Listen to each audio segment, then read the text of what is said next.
On poursuit l'étude de la pollution de l'air. La dernière fois, on a discuté l'effet de serre. Maintenant, on va commencer à comprendre les pluies acides. Alors, je rappelle pour le plan de cette partie, comme d'ailleurs les autres parties de la pollution de l'air, d'abord, quels sont les gaz responsables des pluies acides? Ensuite, euh, bien entendu, d'où proviennent ces gaz? Ensuite, quel est le mécanisme par lequel se forment les pluies acides? Et enfin, quels sont les effets des pluies acides, si possible, sur la santé et sur l'environnement? Alors, les gaz acides sont les oxydes de carbone, COCO2, les oxydes de soufre, SOSO2, les oxydes d'azote, NO2. Donc, les oxydes de carbone, les oxydes de soufre et les oxydes d'azote proviennent des combustions de la matière organique en général, donc les combustibles fossiles, les pots d'échappement, c'est-à-dire les moyens de transport. Il y a aussi les usines, certaines usines, surtout celles qui produisent par exemple des aliments, donc en général des usines qui ont une relation avec la matière organique.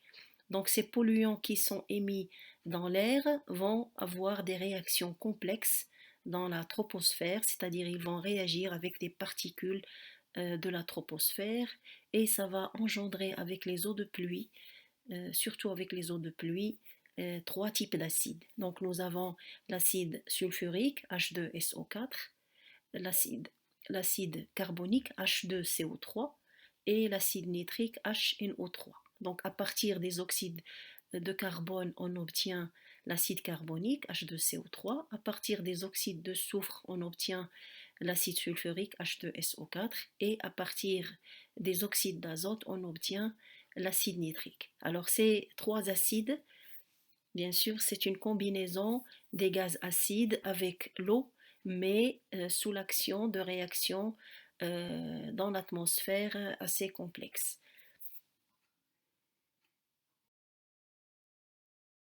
Dans cette diapo, on illustre l'impact des pluies acides, surtout sur l'économie, on va voir tout à l'heure comment, et sur l'environnement.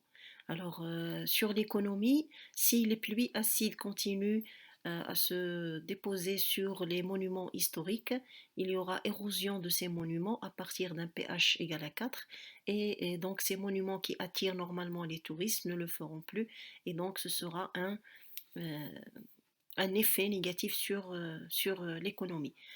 Maintenant, sur l'environnement, si je commence par la partie droite du document, nous avons euh, les pluies qui tombent sur les arbres. Ils vont tuer surtout les feuilles et les bourgeons. Alors normalement, une feuille, je veux dire un arbre, une plante qui perd ses feuilles, par exemple les arbres à feuilles caduques, qui perdent leurs feuilles en hiver ou là en automne, alors normalement, ils récupèrent leurs feuilles, mais euh, dans le cas normal, le fait de récupérer des feuilles, ensuite des fleurs, ça revient à dire qu'il y a de petits bourgeons qui permettent la reconstitution des feuilles. Mais ici, lorsque les pluies tombent, les pluies acides tombent sur les arbres, ça va tuer les feuilles et les bourgeons.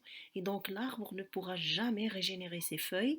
Et donc petit à petit, il va mourir et on ne trouvera que des brindilles de bois qui vont se craqueler avec le temps. Et donc ça va permettre de donner ce qu'on appelle le déperdissement des forêts. C'est-à-dire on va perdre des surfaces entières où il y a des arbres par des pluies acides.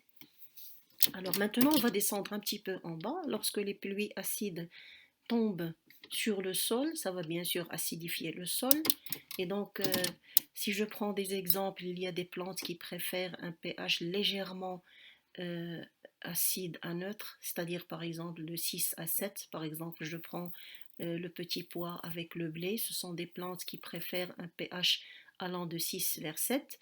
Et donc, si jamais il y a des pluies acides qui tombent sur un sol où il y a ces plantes, ça va s'acidifier, le sol va devenir acide, donc ces plantes vont avoir une croissance difficile Alors ça, c'est un exemple vraiment restreint, mais il faut élargir l'exemple à la faune et à la flore du sol.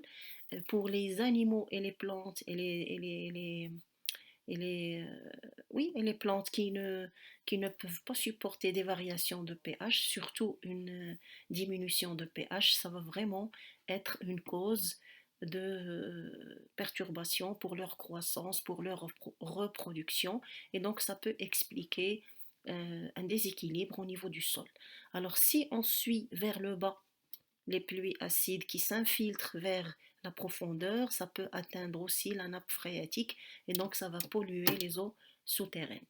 Alors si je passe à la photo du milieu, les pluies qui tombent directement sur les eaux de surface, par exemple les lacs, les fleuves, les barrages, etc., ça va avoir une acidité au niveau du lac ou du fleuve ou du barrage, donc ce qui va avoir une répercussion. D'abord, c'est une pollution de l'eau, ça va avoir une répercussion sur la richesse de la faune, bien sûr, et donc certaines espèces vont être atteintes et ça va donc donner ce qu'on appelle un déséquilibre de l'écosystème aquatique. Donc, je résume, les pluies acides vont avoir des répercussions négatives sur le tourisme et donc sur l'économie, et d'autre part, des effets bien visibles sur l'environnement. On entame maintenant la troisième partie qui reste de la pollution de l'air, le trou d'ozone. Le trou d'ozone, c'est un nom commun, c'est-à-dire qui est utilisé communément par tous les gens, mais il désigne normalement l'amincissement de la couche d'ozone. Qu'est-ce que d'abord la couche d'ozone?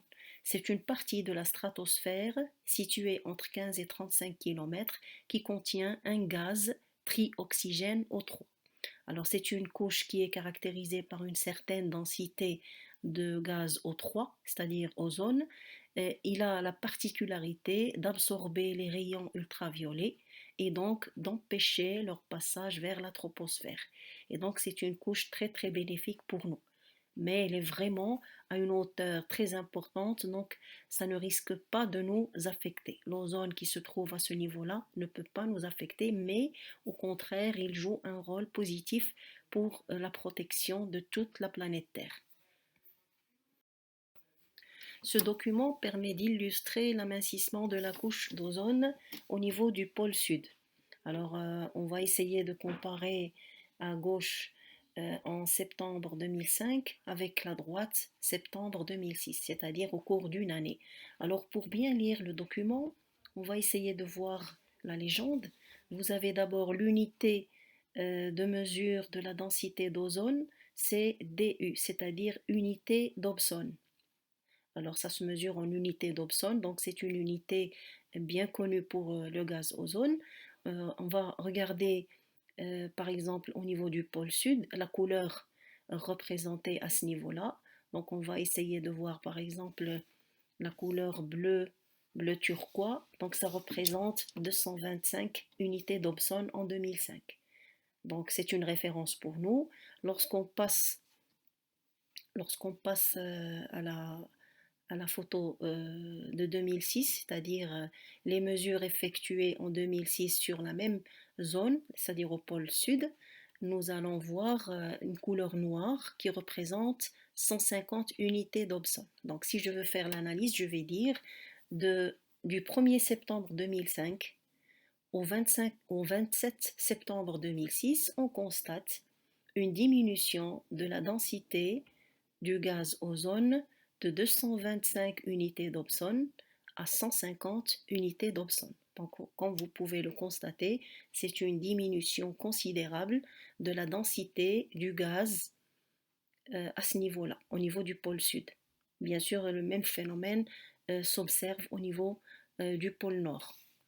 Donc, diminution de la densité du gaz ozone, c'est ce que l'on appelle communément le trou d'ozone ou l'amincissement de la couche d'ozone.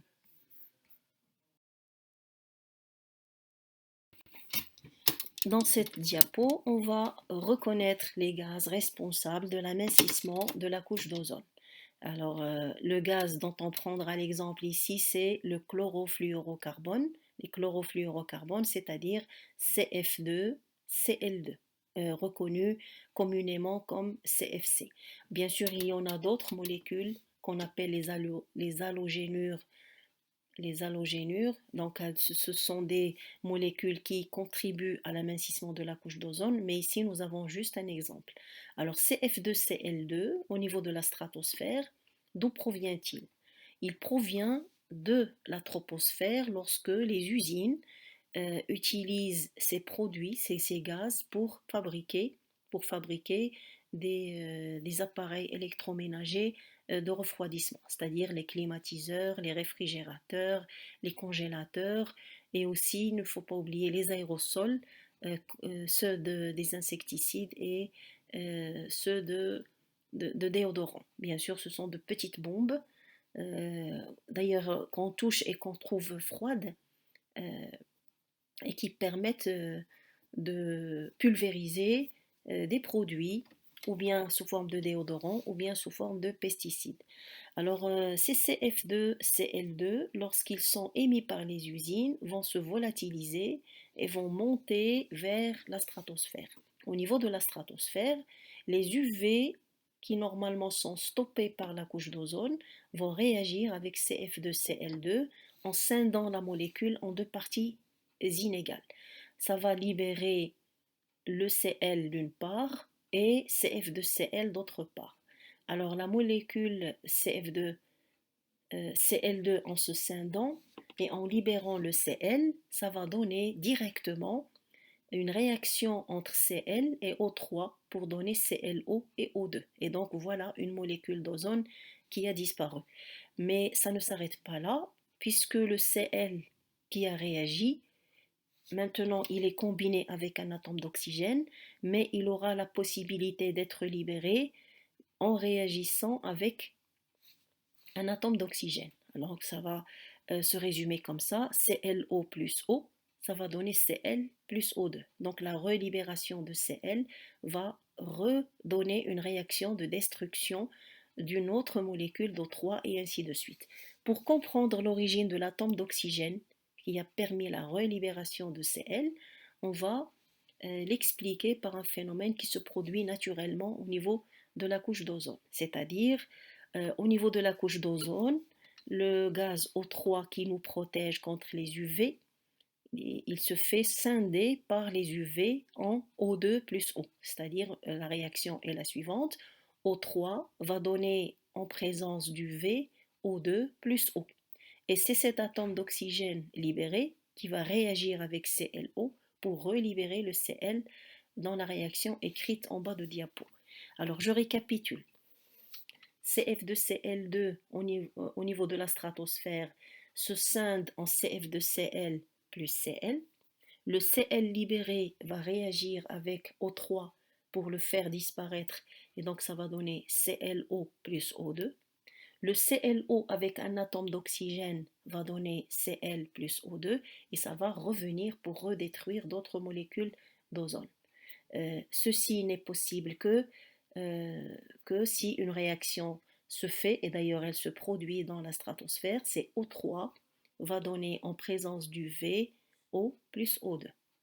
Donc si on comprend ces quatre réactions, on est vraiment en mesure de maîtriser comment se détruit d'une manière progressive avec un enchaînement de réactions en cascade la réaction, je veux dire la couche d'ozone. Donc il faut bien illustrer ces réactions. Vous en avez deux écrites ici, mais en suivant le texte, vous pouvez reconstituer les autres réactions. Dans cette diapo, nous allons discuter des conséquences néfastes de l'amincissement de la couche d'ozone sur la santé humaine et sur l'environnement.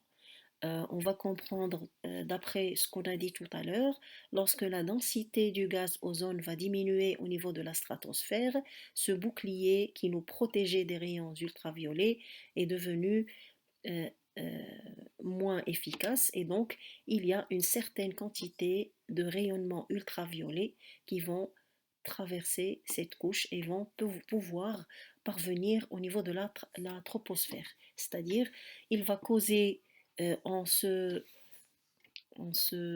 posant sur la peau des humains le cancer de la peau. On sait tous que les UV, lorsque la peau est exposée à ce type de rayonnement, ce sont des réactions qui se produisent sur la molécule d'ADN. Donc ce sont des